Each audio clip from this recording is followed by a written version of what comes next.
Across Montana, homeowners are starting to see the first evidence of the changes lawmakers made to property taxes earlier this year.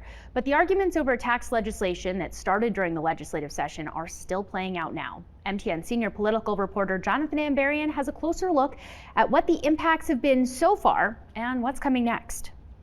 After 4 months of discussion and debate at the Montana legislature, lawmakers eventually rolled out a pair of bills that completely reshaped Montana's property tax rates. This year, the new rates are graduated, so homes worth more pay a higher rate. Governor Greg Gianforte and his allies have praised the impacts of the new system. The governor's office shared statistics this week from the Montana Department of Revenue, saying about 80% of Montana homes will see their property tax cut, and another 10% will remain flat. The median house in every area is lower, so it is doing on residential what it meant to do. Representative Lou Jones, a Republican from Conrad, was one of the main backers of the legislature's property tax reform. He says without the changes, an even bigger share of the property tax burden would have landed on residences. In particular, the upper end residential, and in certain portions of the state, the market value went up and continued to increase. So, the pull onto residential from the other classes would have generally continued.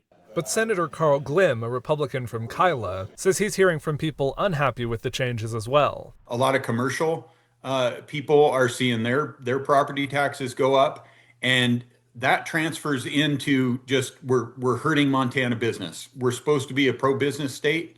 We're supposed to be looking out for the mom and pop shop, and really what we're doing there is raising their costs, which means that they have to pass them on to the consumer. Glimm had advocated for using state tax revenue to offset property taxes, which he said would have allowed for real reductions rather than simply shifting the burden. The state has had a lot of money in the last few years, but we haven't been willing to put any of that towards property tax relief.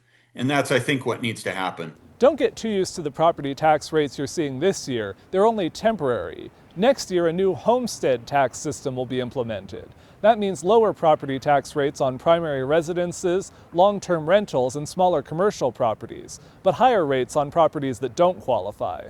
You will need to apply in order to receive the homestead rate, but many homeowners will have received letters like this one in the last month, saying they're automatically qualified to receive the homestead rate if they received the tax rebate on primary residences earlier this year. Jones says he expects most people who qualify for the homestead exemption on their home will get automatically enrolled, but those who don't, as well as people with long-term rentals, will need to apply starting December 1st. In Helena, Jonathan Ambarian, MTN News.